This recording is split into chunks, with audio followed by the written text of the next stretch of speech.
because there's not many opportunities we get in New Zealand to really delve into what's going on in the building and construction sector. Yep. And at a time when the sector is facing some of the biggest headwinds since the global financial crisis, we need the government to be stepping up. There's some opportunities, ideas for your next campaign. You can take that. This is a policy think tank.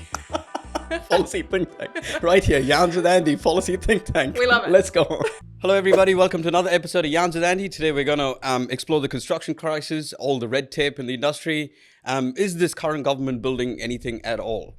Joining us today, Manurewa Williams, who's the construction spokesperson for the Labour Party and also the MP for Manurewa. Yeah.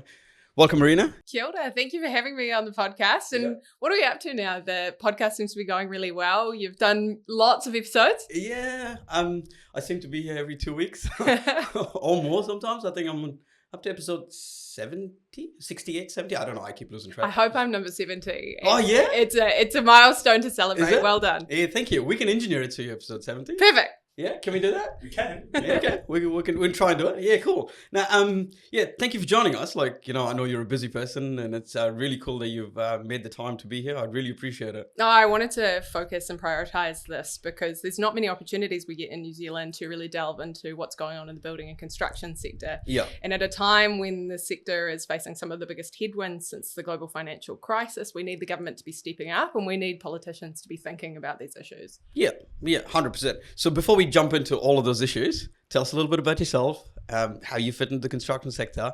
Cool. Well, my name's Manurewa Williams. I'm the Manurewa MP for the Labour Party. What an amazing job I get to do. I get to wake up in the morning and represent the community that I grew up in. Yeah, cool. I live there with my husband, my 2 kids who go to our local school, and my dad who was a city councillor for the area. Yeah. And we have this legacy in our family of public service and of wanting to do better for that community in particular. I really believe that when Manurewa is thriving, the rest of the country is thriving. And that's what's important to me about the construction sector too. So many of the jobs in South Auckland are construction and building jobs. And not only are they jobs that lead to pretty good pay, they're also meaningful jobs. They open doors. They give young people from whatever background they are in the opportunity to upskill, to thrive, to own their own businesses, and ultimately to retire with a set of skills and a set of relationships in the community that they can be so proud of. 100%.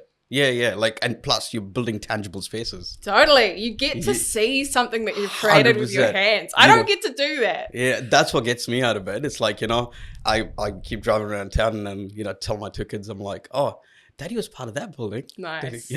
Are you telling your kids that they can get into the building and construction field though? I think we have so much to do there as New Zealand. Yeah. So my son who's 7 years old, when he was 5, he coined a term by himself.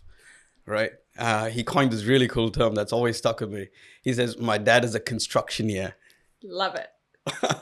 He's like, I think he confused construction and engineering and he put both together. No, that's And he perfect. said, my dad's a constructioneer. So I'm like, I'm a proud constructioneer. I think my boy's 7 as well. And when I think about the careers that will be open to him, they're so different from what was open to me and open to my dad. Like the way that technology is changing, not only building and construction, but engineering, it's going to change their generation so much. And I want him to be able to do something practical and to use the skills that he has, the love of maths, to really make a contribution to building love New maths, Zealand. That's a very useful skill. Not me. Yeah, like you? Yeah. Are you really good at math? It's not my skill. I was always the English high performer. I know you've got a few degrees under your belt. My degrees were in the law and the commerce side of things. And I went into university really wanting to make a difference for in the legal profession. Got to do that after university at Chapman Tripp and then as general counsel for an iwi organisation. We were building a city then. Ngāti Whātua had big investments in Hobsonville Point. Oh, really? I got to get That's alongside. It's an awesome community. And building there was a unique opportunity in New Zealand and what was an urban environment that had a degree of planning and placemaking alongside it, with real density and connections to the central city, and to be involved on the construction side of that and to see how it worked for those big institutional builders to be able to partner with government. It's really influenced my thinking about the way that we need to knock down those barriers to building at that scale. Wow, that's a really nice community built as well. So well done to you. You're part of that. I love this. So and we love Hobsonville. So we live in Scott Point. So Cool. it's just right next to Hobsonville Point, but it's hometown for me. Yeah, absolutely. It's one of those communities where not only do you have the big houses on the water that offer an incredible place to live for Aucklanders, but we've got the dense stuff up around the schools where young families can invest. Also got plenty of options for older people, people with disabilities that are on the single level. That's the kind of community that I want to see us investing in. When we're talking about those large scale builds and the government enabling building at pace, that's an example of where you can do density and you can do quick developments really, really well in New Zealand. But we need to make sure that we've got the settings right so that all of those big institutional builders that were involved in that are working with iwi, working with community groups, are placemaking. So we've got parks and playgrounds that make it livable for families like us. Building communities. Absolutely. Yeah, and I think what's made that Hobsonville development happen is that bridge from Hobsonville to Greenhithe. Exactly. It's Without got the that big bridge. infrastructure investment around it of not only the motorways, but also the ferry terminals. And then the ferry terminal's amazing. Totally. Yeah. It gives people the opportunity to live there and work in the city Yeah. or live and work remotely in somewhere where their natural environment is something to be really proud of. Yeah. I would like to see the government enabling more housing developments with targeted transport investments. I mean, something that works really well in Hobsonville is the scale at which you can then have public transport routes, not only the ferries, but the buses on the fast northern motorway route. Yeah, that's right. But okay, that's awesome you brought it up. Now let's talk about the current state of our industry. Yeah, where to start? Where do we start? The OECD says that we haven't really progressed or actually made any gains in the last few years. What's your views on that? I'm worried about productivity in the building sector. Yep. And that's why Labor has said to the government, we want to try some of these things that are on your agenda. We want to make sure that we're working with you to progress as many of these changes as we think will work in the New Zealand market. And while we wouldn't have approached it with a sort of deregulation perspective, we think that there are things that are worth trying out here to make sure that we're doing everything we can to enable quick building and cheap building. It was Prime Minister Ardern who was It's anything but cheap right now. That's right. The costs of building are very high in New Zealand, and Labor has had 2 terms of really being focused on bringing down the cost of, not only through planning rules and building consenting rules, but also through the But that hasn't happened though, has it? Well, in the last 6 years? Exactly. When you look at the way that over the last 3 decades, New Zealand's building and construction sector has been held back by some of the settings, it shows to me that we need bipartisan consensus around removing some of those barriers and making it work for New Zealanders. Yeah, okay. So you said something about Prime Minister Ardern earlier, and I cut you off, so I apologize. No. Do you wanna continue that statement? I don't know where that conversation was leading. No, my point was that Prime Minister Ardern had a real focus on bringing down the costs of not only planning but of building consenting in the system. Yeah. It was 1991 that the first sort of big review of New Zealand's settings around joint and several liability and the liability of councils, builders, and homeowners was first being reviewed. Yeah. There's been a long time in the system where we've known these things are holding us back and wanting to progress work on this in a way that New Zealanders can be confident with. Yep. But when we look at big events like the leaky building crisis in New Zealand, I was going to bring that up, but Absolutely. I'm glad you did. Yeah, it costs the New Zealand economy an incredible amount. Some amounts at the time were $11 billion. It costs the taxpayer. That's because right. End of the day, it's literally council taking on that risk, and you're paying rates, and that's how you're actually funding the entire leaky home crisis. You're right. It's councils, but it was also central government that came to the party. Sure. And ultimately, in New Zealand, if we want growth, we want housing that works for people, we can't be leaving the little guy, the homeowners, often first home buyers, in a situation where they have an asset which not only cannot home them, but is worth nothing and has extinguished their entire life savings. So we need solutions for this. It's not an easy problem to be tackling. And so we need the two major parties, I think, to be working on this in a way which is sustainable and people can have some comfort that there will be a long period of reform that they can get behind and they can see their own interests represented in. So you agree the construction sector is currently broken and we need to work together to fix it? Oh, yeah. I think your analysis on that now, but also on the rest of your podcast is right, that, we have a system now which really needs reform. The cost of building in New Zealand is too high. It's ridiculous. That's Let right. me just put it out there. That's right. It's insanity. But also... Because we've actually checked, it's about $5,500 a square meter at the cheapest you can build. And I'm worried about that, as somebody who wants to see more affordable houses built in South Auckland so that we can get out of this crisis that we're in currently where young people can't even imagine owning a first home, let alone saving for it. We need solutions to that. And I'm all for some of these measures which the government is bringing in. That's awesome to hear. It's great that we finished off the last segment going, you're happy to come to the party to, help New Zealand construction sector thrive and succeed. Prime Minister Christopher Luxon's now turned around and said the RMA reforms is a culture of no. Yep. Would you agree with that statement?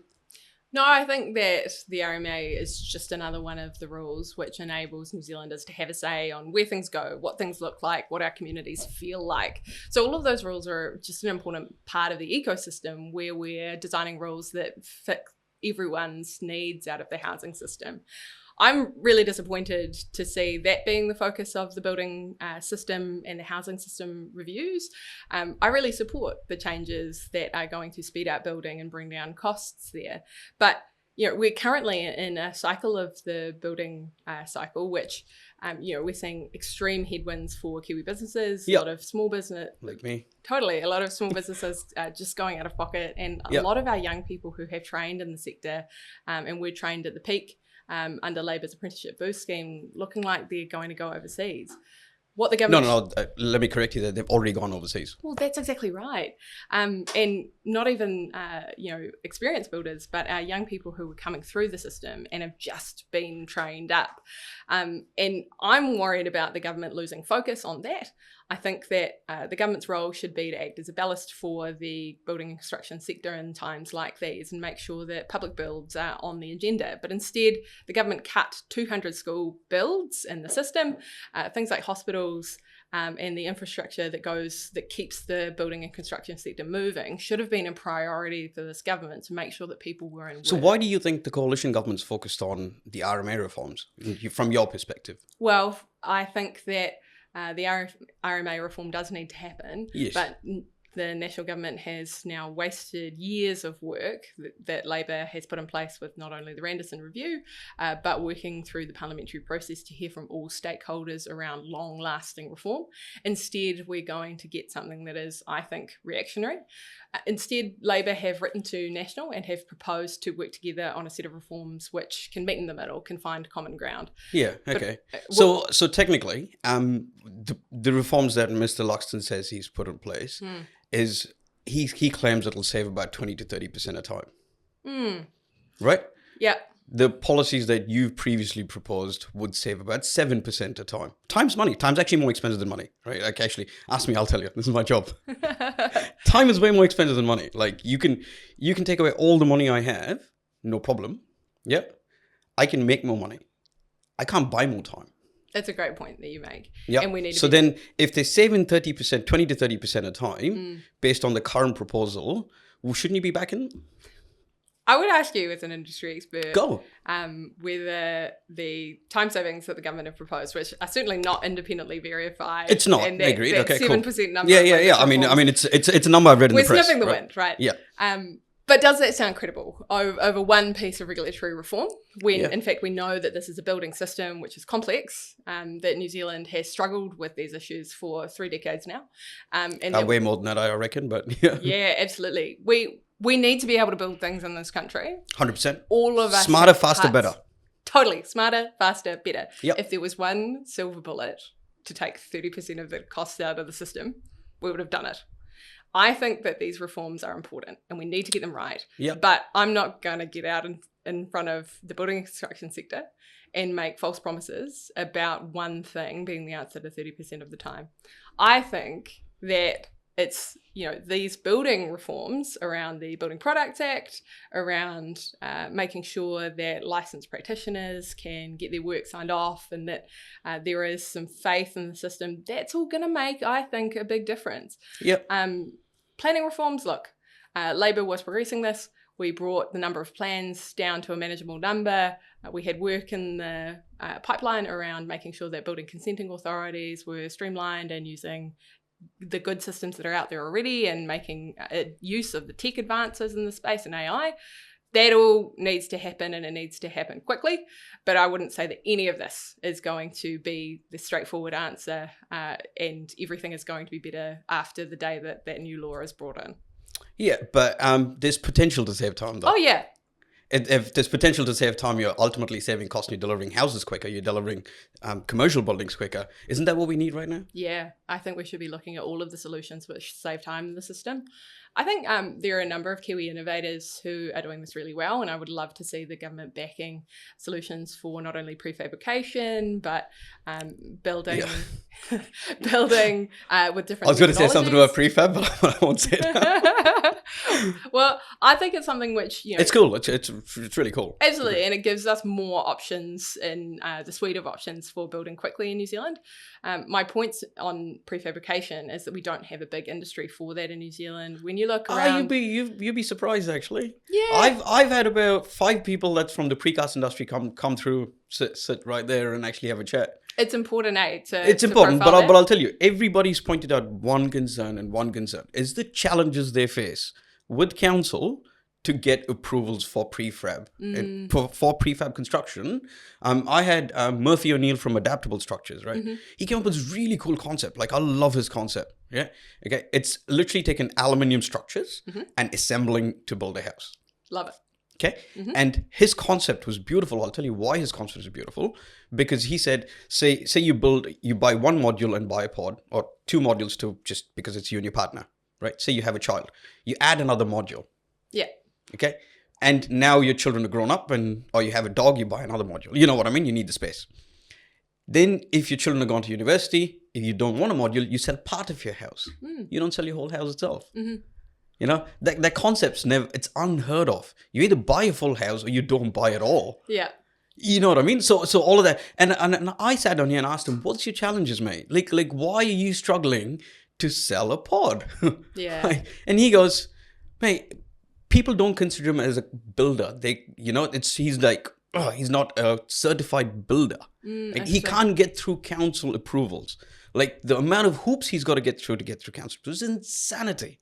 I think one of the real struggles that you're pointing to there is that New Zealand's market for prefabrication is, it's just not mainstream. It's not mainstream, but the people are there that are wanting to do it. That's right. Somehow they don't have the government backing is the point I'm trying to make. We do need government backing for those players because they are part of this ecosystem of speeding things up and making things more affordable for Kiwis.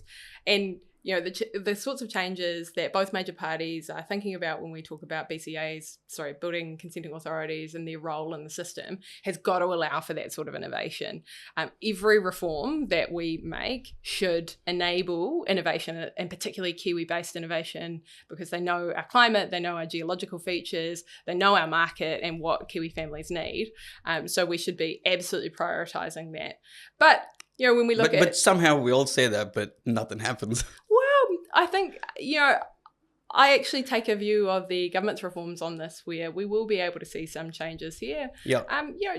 Simple things like the granny flats changes were sensible, and we're quite willing to look at those and look at how they go in the system. It was possible that councils were going to push back on that because it's really difficult for the councils to plan draw on local infrastructure, the draw on sewage and plumbing infrastructure, if you have more people living in properties that you don't necessarily know about. But I think actually you saw New Zealand government and central government coming to a reasonable place on some of those changes. I want us to be in a kind of political discussion right now where we're all enabling that work to progress, and we're not saying no to ideas just because they're coming from the other side. I love that. That's really cool. Focus on the people as opposed to that's it. Focus on the people and the betterment of New Zealand. Yeah, totally. So that brings me to my last question here, and not for the whole podcast, but for the segment. So if Labour came into power, would you repel the RMA reforms that's been put in place? Would you change it all? Would you throw it out of the window and bring it back in play? I think that New Zealanders are sick of that kind of approach where we've got government throwing out years and years of work on legislation which could have stepped things forward. So we would look at every part of it, and that's what we're trying to do right now. We're trying to find the common ground. We're trying to say to the National Party, these are the bits that we think you should progress with. The bits about regulatory takings, the bits about Te Tiriti o Waitangi, look, we want to keep talking to you about where those are coming from, whether they're going to make a difference. But this other stuff, there's common ground here. Let's work on it together. Let's progress that. Yeah, okay. So what you're saying is you will not throw everything out, but you will be happy to review it. That's what I'm saying. And as well, for anyone listening along to this podcast who are the industry experts, we want to be hearing from you. This is a time where Labour are working on our policy. You know, we've had a year now of really listening to the electorate about why they didn't vote for Labour and why people that we would have hoped were supporters of the Labour Party did not put their vote with Labour at the last election. And now we're in this phase of really seeking industry feedback and expert feedback on what our policy should be at the next election. So it's time now to get in contact. That's really cool. Yeah, wish you all the very best at the next election. So we hear it all the time that there's a massive labour shortage in construction constantly. Yeah, which is probably due to the fact that we have a massive brain drain issue where we keep losing skilled construction workers who trained in New Zealand to our buddies over the ditch. Yeah, I'm worried about that too. I'm worried about the young people who were training in the system under the Apprenticeship Boost program. I'm worried about our skilled engineers who are going overseas now, and the industry is raising real concerns about that. When you look at construction as an industry in New Zealand, between 1 in 5, 1 in 10 people are working in some way in that sector. So when we have these huge downturns like we are seeing now, and the government not boosting that with public construction, then you're going to see these people going overseas. It presents a real problem for the lag then when we need to be building houses in the next part of the economic cycle, which supports that, but we do not have the skills and expertise. So, but then what's going to happen is the next cycle is going to come around. We're going to have labour shortages, and then the skilled labour that are there are going to charge twice as much, and then you're going to boost the house prices up again. I'm worried about that. So I've been thinking about the work that we need to do around the Apprenticeship Boost scheme. I told you that this is the phase of Labour thinking about our policy, and I want this to be a real focus for Labour in the next election. So it's great focusing on apprenticeship boosts, but what's the point if you get more apprentices and they'll leave to, say, Western Australia, where they're just going to get paid $10,000 to land their feet on the ground? Well, what would Labour do differently? Apprentices is part of it. We need to be training local people into those jobs so they have the ability. But I don't think it's a solution. That's. I think it's part of the solution.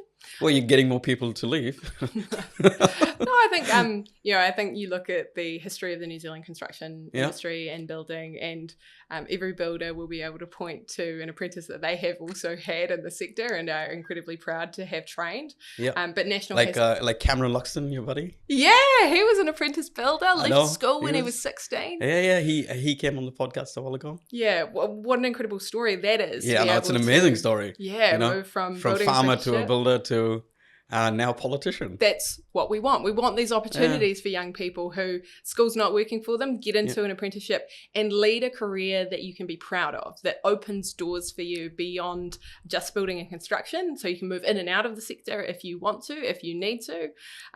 But yeah, I agree with you. That's not all of the solution.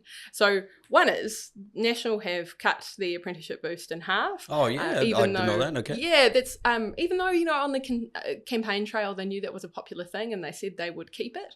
I would like to see us bringing that back to full strength, but also making sure that in that we've learned some lessons from building sector experts. They've said those apprenticeships could be have a better sort of oversight mechanism so that mental health and well-being is better looked after, so that the gear apprentices need is more readily available to them, and that they're able to be investing in their future in the same way that students can sort of buy themselves kit and tech that they need. But I would also like to part of the equation is going to be our migration settings and the kind 100%. Of skills that it's how do you retain them, right? How do you retain talent? I understand this is a bigger issue than just saying, right, there's construction workers, we want to retain them. But then you add on the cost of living crisis, the amount of money you pay at Woolworths and New World for a bottle of milk. Yeah. I don't go shopping much, but I did recently. I looked at the cost of milk. I was like, oh my God, is that how much you paid for eggs and milk? Like, That's right. That's insane. Like, it's insanity. and- So it is a bigger issue, right? But how do we retain that talent in New Zealand? How do we get them, or create opportunity for them to stay? Such a good question, and one I've been thinking about a lot. When we think about our migration settings, we have to be bringing those people back from the Australian jobs that they've moved to, but we also have to be really open about how we are going to use migration into the building and construction sector to benefit Kiwis and to benefit the Kiwi industry. I had this funny conversation recently with some senior people from the Korean building and construction industry. And they made the point to me, they said, Arina, in the 1990s, Korea was a global taker of infrastructure expertise. We had the French building our big public infrastructure builds, got alongside them, we learnt the skills of the trade, we trained our people, and now Korea builds the world's infrastructure. And wouldn't that be the thing for New Zealand, that if the government had any role in the infrastructure builds at all, it would be focusing on the pipeline of talent, focusing on those expertise and building out an ecosystem of building infrastructure and engineering expertise in New Zealand so that we could scale up and scale down when we have big infrastructure builds on, and that we're also sustaining that industry with opportunities worldwide. I see New Zealand as a country that can build things. We have had a history of building things. We've got some incredible engineers who I've worked alongside. Don't get me wrong, we've got incredible talent in this country. Yeah, and we need to be... And there's pockets of that insane talent. Like, totally. Yeah, but, you know, it's the Kiwi way, right? You don't go start boasting about yourself. Or you don't be like this guy who's on fucking LinkedIn every day. We love that. We love that for you. You got to be changing the culture. You know, it comes back to what we were talking about with our kids. You know, I think a lot of South Aucklanders, they see doctors, lawyers. Those are the professions that will not only make you money, but set you up as a respected member of our society. But we need to change that culture. Being a builder, being an engineer, those are incredibly valuable professions in the New Zealand economy. We need to make sure that young people are getting those skills and are prioritising those skills. The building and construction sector deserves the best and brightest, and they need to be, enabled to fund young people to train in those careers. But in a way that, you know, a uni student who's studying law can spend $4,000 on a laptop through their study link allowance. A apprentice builder who was chatting to me in the pub a little while ago, and that's how I found out about this, they can't buy their $4,000 helmet that would let them work longer hours and be safer and have the right sort of tech set up for them, because, you know, they're not able to borrow for their learning in the same way. So we need to make some changes that incentivize the best and brightest to get into the industry and then have the stuff that they need to succeed. Including the tech. Absolutely. Because tech is going to be the next big thing. That's the thing. Tech literacy, the ability to use AI, the foundational maths. Not just use AI, abuse AI. That's right. We want to be the highly skilled coders of the code, right? We don't want to be the takers of the technology on the global scale. If we are serious about using the levers of government to design a building and construction sector that's going to perform in the future, we need to be getting right up that tech curve and bringing that in now. And, you know, I don't see that focus from the government right now. Planning rules. Well, that focus has never been with any government in the last 15 years. There's a unique opportunity now. 100%. There's a unique opportunity right now. Under Labor, building and construction sector was Is that something you'd focus on if you come into power? Yeah, I think that it's there that we will drive efficiencies, but we need to be focusing that in New Zealand industries. I want to see our New Zealand players doing really well, and if I'm honest about how my approach would change to some of the building product systems changes that the Minister is building in now, I want to see... You're talking about the brands and new products that we've got in place. That's right, yeah. Okay. I would want to see Kiwi producers of innovative products really protected and able to sort of get a longer runway to see their products into the viability stage. At the moment, there's a lot of focus on competition and bringing products in from overseas and that sort of innovation, but there are some amazing innovative producers here in New Zealand who have internationally marketable products. We need to give them the right kind of conditions here, a little agar jar to grow out their ideas, and I'm not sure that a sort of competition focus solely is going to drive that. Yeah, I agree. It's even when it's tech and just construction, tech and construction all over the world, the uptake is just horrendous. goodness. Yeah. And government procurement rules can drive some of that and should be driving some of that. There's some opportunities, ideas for your next campaign. Totally.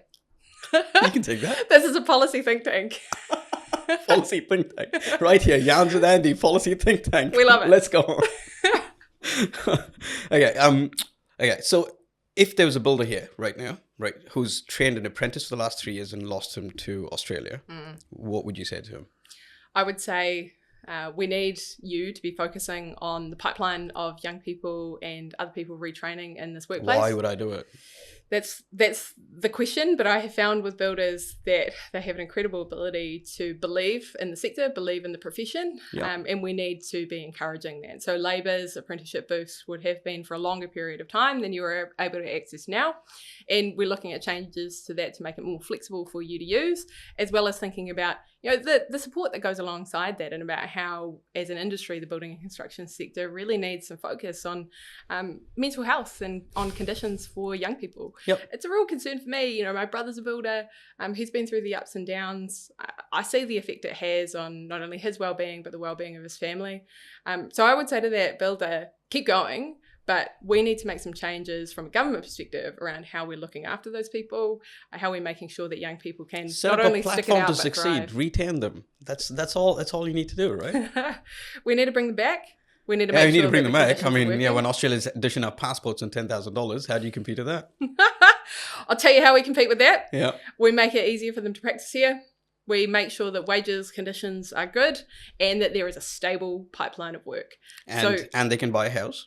Absolutely. And they can not worry about going to the grocery store and buying a pint of milk. Yeah, and that is also And some something I'm eggs. massively passionate about. As Labour's Commerce and Consumer Affairs spokesperson, I'm also working on our supermarkets reforms. I want to see serious change in the supermarket sector so that people aren't paying too much at the trolley checkout.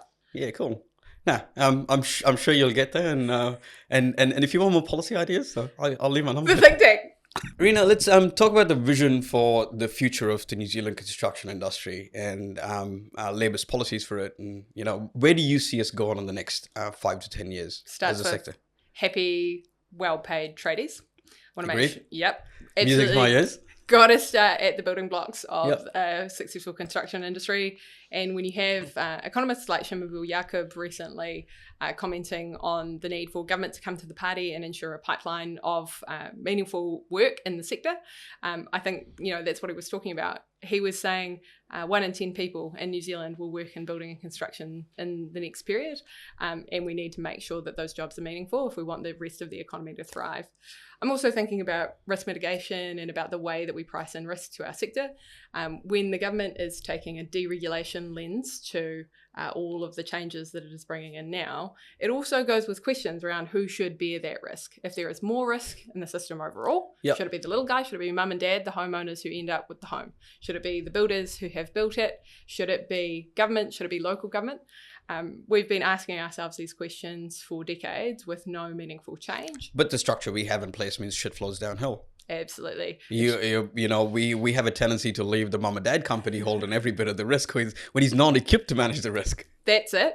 And also, then first home buyers bear that if we've got construction industry going out of business and small builders dropping like flies, you then have a number of first home buyers in the system without a valuable asset. That's not just a problem for them. It's a structural problem for the whole economy. If you can't house your people and people are losing their life savings, the household resilience problem there is for government to manage. And so actually, history shows us the government does step in New Zealand. And so then you're socialising the costs of a system that was broken to begin with. That's the sort of thing that I'm grappling with from a Labour Party perspective. We're the party of people. We're the party of workers. But I think we have a bigger problem here, from my perspective, or an issue that I've often identified. I don't think it's just me. I think there's quite a number of people in the industry that have looked this well. They've gone, right.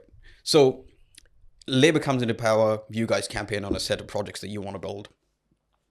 National comes into power, they scrap that. They come up with their own set of projects they want to build. Then, hang on, Labour comes back into power, and then you campaign again on a different set of projects and scrap everything that Labour did. Do you understand the cost of consultants, the amount of money you pay consultants in between this process? So you guys go, yep, we want to build this. No, you're not going to build this. No, we want to build something else.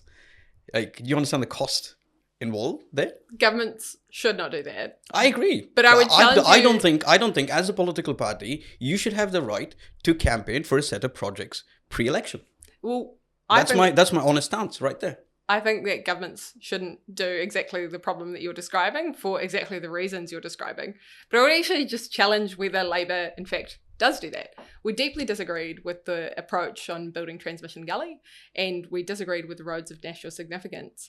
But when that project was in the pipeline, and when we had an international consortia here building the thing with New Zealanders alongside, yeah, absolutely, we continued that. The procurement was done poorly, but Labor and government finished off that road. Yep. Okay. Agreed. You have to, because most construction jobs go more than 3 years. Yeah. Well, Except, you didn't have a choice. except, You didn't have a choice. except You couldn't National kill it. has stopped Yeah. 200 school builds. Yep. That is a crisis in itself Yep, for the building and construction And then sector. and then in Labour's second term, you cancelled a boatload of projects as well. So like the previous term before this, like it keeps happening. My problem is it keeps happening. So whether it's red, green, blue, it shouldn't matter. Shouldn't you agree that you should focus on, as a government, focus on the betterment of New Zealand and when New Zealand, so vision for New Zealand, right? Okay, so I had Vincent Valencia, who's a PPP expert on my podcast recently. He's an amazing guy, and he asked me a question that got me like really thinking, right? So where do we see New Zealand's vision in 50 years, Rena? Like, and something he told me was, I want to see my child when he grows up travel from Wellington to Auckland in 2 hours by high-speed train. Is that New Zealand's vision? Or are we going to take flights from here to Wellington in less than an hour, but actually increase our airport capacity so processing time is quicker, and you get from Auckland to Wellington quicker? What is it? What is the vision? Because right now it doesn't look like we have one. These are all Doesn't feel like we've had one for 10 years. Yeah, Or interesting. more. These are all questions which Labor has been saying to National, we are willing to work with you on a pipeline of infrastructure projects and put aside some of those politics. Even though I would point out to you that when Labor comes into power, we do continue with the projects that National has in the pipeline, and when National has come into power, they cancel the projects that Labor prioritises around schools. I'm not a political podcast, but I'll let you make that point. But I would say I care about the construction industry. I don't care about politics. I'll be same. clear. But this is the biggest downturn that the construction industry in New Zealand has experienced since the GFC. I agree. And there should be, I'm feeling the pinch now, but yeah. Absolutely. And there should be those public builds in the pipeline, which have also been cancelled. Yeah, ARL got cancelled, IREX got cancelled, couple of $1 billion jobs. There's, like you said, the schools got cancelled. Yeah, just look. There's heaps of jobs that got cancelled. But okay, okay. So take your Labour hat off, take National hat off, right? You're a politician. Yep. What would you do as a politician? What would you do differently? To stop this very issue? Like, why can't we focus the betterment for New Zealand in 50 years? The vision for New Zealand 50 years. What would you do differently? Completely agree with you. We need that long-term infrastructure pipeline that we can all agree on. And it means those big projects that no 1 3-year cycle can possibly complete need to happen in a cross-partisan way and over a period that we can all agree on. And you're right to point out some of those costs that go into each government coming in and doing another set of groundwork. We need to dump that mentality and get into being able to see things for the long term. I agree with that. But we also need to make sure that we're balancing out those priorities. National and its roads of significance won't get the broad sort of infrastructure that we need built. So we also need a perspective around the schools, around the hospitals, around transport projects in our cities, because we cannot just rely on building more roads. We need to give people options to deal with the congestion problems around our urban centres. So let me ask you another question then, right? So National have announced 15 RONS jobs, right? Whatever, big roads of national significance projects. If you come into power, would you count them? We'd look at each one. We'd figure out whether they were delivering. Yes or no? Yeah. Like the what we've said and Labor has been saying to National and to the public is that you can rely on us not to just tear up contracts. We think New Zealanders are sick of that. It's each one. More than sick of that, because by doing that, you're also contributing to the tradies leaving New Zealand. Do you get that? Because there's zero certainty. The building and construction sector and the infrastructure sector has some certainty around Labor not tearing up those contracts. I think that's really clear. And I think with our finance spokesperson, Barbara Edmonds, making it also really clear that she's working with National on not That's only really cool, different infrastructure projects, but also the way we pay and procure for those projects. I think that gives the sector enough clarity around Labor being keen on those projects. What we can expect is more bipartisan ways of working, but at the same time, Labor's not going to put up with some of this stuff that we're seeing in the current coalition government of the minor parties dragging around the agenda when they've only got 8% of the vote. Fair. All right. And anyways, I hope you guys focus on the future and betterment for the New Zealand people, as opposed to better for red, green, or blue. Absolutely. Yeah. Cool. That leaves me just the last bit. I know you're from Manurewa and you're very passionate about Manurewa. I am. Yeah. Tell us more. Where does that passion come from? What plans have you got for Manurewa? Well, the Manurewa electorate also includes Manukau. Yes. And when we think about Auckland City, I'm really passionate about that city growing. And if we want to see growth in New Zealand, then it's got to start with Auckland. We're an international sized city, and it's somewhere where we've got a lot of innovation happening already, and we need to focus on building out our city. And the southern part of that, with Manukau at its heart, is going to be key to not only housing and other infrastructure projects being able to enable that growth. But for me, as a South Auckland MP, I'm just so proud of the diversity there and of the kinds of people that can have lived there for generations and generations. Yeah. And South Auckland to me is a model of what a thriving New Zealand could look like in future. Yeah. And when I think about, say, 2040, 200 years on from the founding of New Zealand, I think about South Auckland will be a really key part of that, a way not only of manufacturing hub in Manukau and Wiri, but also building out the jobs and the kind of pipeline of innovation and advanced manufacturing that we need to be growing as New Zealanders. Yes, South Auckland's rapidly growing as well. Like you've got the whole jewelry sector coming up as well with the new train stations announced there. Great example of housing enabled by infrastructure investments around public transport. Absolutely. But also, of that sort of planning and focus that central and local government can bring. We need to get some solutions for the costs of building in that area, but we also need to be enabling further growth south in South Auckland. We'll get that if we can get the right kind of pipeline of big jobs in South Auckland. Right now, the big build at the airport and the big build on City Rail Link are keeping a huge number of builders in South Auckland in jobs and in work. But when CRL's done pretty much. Yeah, exactly. And so they should be entering their final handover phase pretty soon. And hopefully. I'm worried about that. I'm worried about the builders coming off those big jobs and about the the people who are then looking at what is in their next pipeline and not having work on. I think that the government... And I have an idea. Mm-hmm. The Brisbane Olympics is happening in 202035. How about that? I'm going over to Brisbane. I want to be keeping our people here in South Auckland. Right? They have a vision. We don't. Yep. Well, I think we need to be investing in our South Auckland projects. Yep. I've got a few schools that need their builds built. When you think about some of our schools, hospitals, you name it. That's it. They've lost schools, hospital, roads, rails, bridges. Just one of our high schools has lost a 24 classroom block build. That would have kept builders going for a good year. It's losing those projects in South Auckland, which are going to create lasting damage to our local construction industry there. But at the same time, South Auckland building and construction sector is somewhere where we're seeing a lot of innovation. We got Kiwi Indian builders really in the market at the moment, doing innovative new style building for not only homes but also commercial, and we've got the Chinese-backed builders in our market building a different kind of density and homes. I think there's real potential there if we kind of build out some of the lessons of South Auckland's building sector into the rest of New Zealand. Yeah, cool. Hey, anyway, thank you so much for your time. It's been amazing talking to you and having this little... It's a high energy little conversation here. I've loved it. Yeah, that's cool. Let's call it the policy think tank. And you're welcome back anytime. Thank you. You want some policy ideas? I'm here. We could bring a couple of other guests too. I don't know. Awesome. I would love that. And what I was saying about any industry experts who are listening along to this, anyone who's got some ideas, we're in that phase. I'm thinking really clearly about what we are doing next and how we can improve things for the industry. So keen on hearing ideas.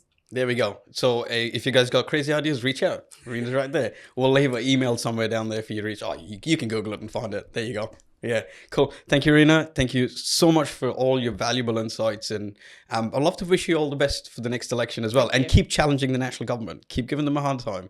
It's betterment for New Zealand, not for red, green, blue, or red, or whatever, Thank you. All right, cheers.